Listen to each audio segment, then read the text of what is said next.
Hello students, 10th Maths Chapter 2 Numbers and Sequence Exercise 2.7 5th sum இந்த வீடியோல பார்க்கலாம். Find the number of terms in the following GP அப்படின்னு சொல்லிட்டு நம்மளுக்கு ஒரு சீக்வன்ஸ் கொடுத்துருப்பாங்க. நம்மளுக்கு n என்ன அப்படின்றத நம்ம கண்டுபிடிக்கணும். சரிங்களா? நம்பர் ஆஃப் டேர்ம்ஸ் என்னது n. ஸோ n நம்ம வந்து கண்டுபிடிக்கணும். ஃபர்ஸ்ட் சப்டிவிஷன் பாருங்க. 4, 8, 16, etc. 8192 இப்படி கொடுத்துருக்காங்க. இப்போ நம்மளுக்கு n கண்டுபிடிக்கணும். உங்களுக்கு என்னென்ன கிவன், இது வந்து லாஸ்ட் டேர்ம் என்ன நேம் என்னது அப்படின்னா tn, nth டேர்ம்ன்றனால இது வந்து tn அப்படின்னு வச்சுக்கோம். இது t1, இது t2, இது t3 அப்படின்னா இது nth டேர்ம். ஸோ அது வந்து tn வச்சுக்கோம். So tn is equal to 8192. a என்னது first term, so 4, a is equal to 4. r என்னதுன்னா 8/4, t2 divided by t1. So r is equal to t2 divided by t1 which is equal to 8/4. ரெண்டையும் cancel பண்ணலாம். 1 time 4 2s are 8, so 2 remaining இருக்கு.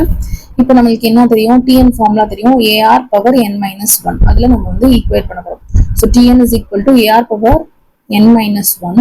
tn க்கு நம்மளுக்கு value தெரியும், அது 8192. So அதோட equate பண்றோம். So ar power n minus 1 which is equal to 8192 அப்படின்னு போட்டுருக்கோம். tn பதிலா இந்த வேல்யூவை போட்டுறோம். சரிங்களா?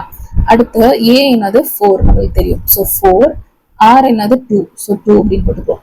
4 into 2 power n minus 1 which is equal to 8192. சரிங்களா? இப்போ இந்த 4 வந்து மல்டிப்ளிகேஷன் இருக்கு, அது இங்க வரும்போது டிவிஷன்ல வருது. So 2 power n minus 1 which is equal to 8192 divided by 4. சரிங்களா? இது ரெண்டையும் கேன்சல் பண்ணலாம். 4 டேபிள்ல இது வந்து 1 டைம், இது வந்து 4 2s are 8. சரிங்களா? இந்த 1 வந்து போகாது. ஸோ 0ன்ற ஒரு நம்பர் ஆட் பண்ணி இந்த ரெண்டு நம்பரையும் சேர்த்து எழுதணும். ஸோ 4 4s are 16, ரிமைனிங் என்னது 3, 8 3s are 32. ஸோ 2048 அதான் இங்க எழுதியிருக்கோங்க. 2 power n minus 1 which is equal to 2048. சரிங்களா? இப்போ நம்மளுக்கு இந்த மாதிரி கிடைச்சோன்னே நம்ம வந்து இதை எல்சிஎம் எடுக்கிறோம். சரிங்களா? 2048 எல்சிஎம் எடுத்து பாருங்க.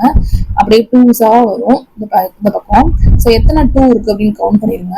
1 2 3 4 5 6 7 8 9 10 11 11 2s இருக்கு. ஸோ 2 power n minus 1 இந்த சைடு அப்படியே எழுதிட்டு which is equal to, இது எப்படி எழுதலாம்னா 2 power 11 அப்படின்னு எழுதிக்கலாம் இல்லையா எல்சிஎம் எடுத்து. ஸோ 2 power 11 அப்படியே எழுதிக்கிறோம். பேஸ் ரெண்டும் சேமா இருக்கு அப்படின்னா பவர்ஸ் ரெண்டையும் ஈக்குவேட் பண்ணலாம். சரிங்களா? ஸோ பேஸ் ரெண்டும் 2 இருக்கு அப்படின்னா பவர் ரெண்டையும் நம்ம ஈக்குவேட் பண்றோம். So n minus 1 which is equal to 11 அப்படின்னு போடுறோம்.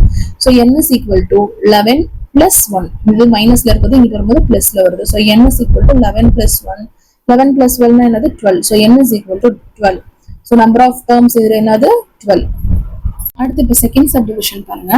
1/3, 1/9, 1/27 எக்ஸெட்ரா 1/2187 அப்படின்னு கொடுத்துருக்காங்க.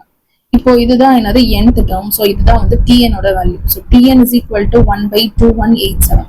a என்னது first term. So 1/3. a is equal to 1/3. r1 என்னது அப்படின்னா இது டிவைடட் பை இது. சரிங்களா? So r is equal to t2 divided by t1 which is equal to t2 என்னது 1/9 divided by 1/3. இப்போ இங்க வரும்போது பவர் மேல வரும்போது வந்து ரெசிப்ரோக்கல் ஆகும். ஸோ 1/9 into 3/1 அப்படின்னு மாறிடும். ஸோ இது வந்து 1 டைம், இது வந்து 3 டைம். ஸோ 1/3 அப்படின்றது தான் r ஓட value. r is equal to 1/3 அப்படின்னு நமக்கு வேல்யூ கிடைச்சிருக்கு. இப்போ நமக்கு tn ஃபார்முலா தெரியும். ar power n minus 1. tn க்கு பதிலாக இந்த வேல்யூ சப்ஸ்டியூட் பண்ணிடுவோம் டைரக்டா. tn க்கு இந்த வேல்யூன்னு கொடுத்துருக்காங்க இல்லையா? ஸோ tn க்கு பதிலாக இந்த வேல்யூ சப்ஸ்டியூட் பண்ணி formula எழுதிருக்கோம். ar power n minus 1. a என்னது 1/3, r 1/3. So 1/3 into 1/3 power n minus 1 which is equal to 1/2187 அப்படின்னு இருக்கு. இப்போ பார்த்துட்டீங்க அப்படின்னா இங்க பவர் வந்து 1 இருக்குதா தானே அர்த்தம். ஸோ 1 மல்டிப்ளிகேஷன்ல இருக்கு அப்படின்னா பவர்ஸை வந்து ஆட் பண்ணுவோம். So 1 plus n minus 1. இப்போ minus 1 plus 1 கேன்சல் ஆயிடுச்சுன்னா ரிமைனிங் n மட்டும் தான் இருக்கும். ஸோ 1/3 power n மட்டும் இருக்கு which is equal to 1/2187 இருக்கு. இப்போ இதுக்கு எல்சிஎம் எடுக்கலாம் இந்த வேல்யூக்கு. ஸோ 2187 அப்படின்றத எல்சிஎம் எடுத்தோம் அப்படின்னா 3 நம்மளுக்கு வேல்யூஸ் கிடைச்சிருக்கு. ஸோ எடுத்து எழுதிக்கலாம் 1/3 the whole power n which is equal to 1/1 தான் எழுதணும். ஸோ ஏன்னா மேல 1 இருக்கு, இந்த நம்பர் மட்டும் தான் நம்ம எல்சிஎம் எடுத்துக்கோம். ஸோ இந்த 1 எழுதிட்டு இந்த எல்சிஎம் ஓட வேல்யூ எழுதிக்கிறோம். சரிங்களா? 3 எத்தனை 3s இருக்குன்னு பாருங்க. 1 2 3 4 5 6 7. ஸோ 7. அப்போ 3 பவர் 7 அப்படின்னு போட்டாலும் இந்த ஹோல் பவர் 7 போட்டாலும் ஒண்ணுதான். ஏன்னா 1க்கு 7 பவர் போட்டா அதே வேல்யூ தான் வரப்போகுது. ஸோ 1/3 த ஹோல் பவர் 7 அப்படின்னு. இப்போ பேஸ் ரெண்டும் சேமா இருந்துச்சுன்னா நான் என்ன சொல்லியிருக்கேன், பவர் ரெண்டு ஈக்குவேட் பண்ணணும். So n is equal to 7. So number of terms என்னது 7. இதோட இந்த சம் முடிஞ்சு. தேங்க்யூ.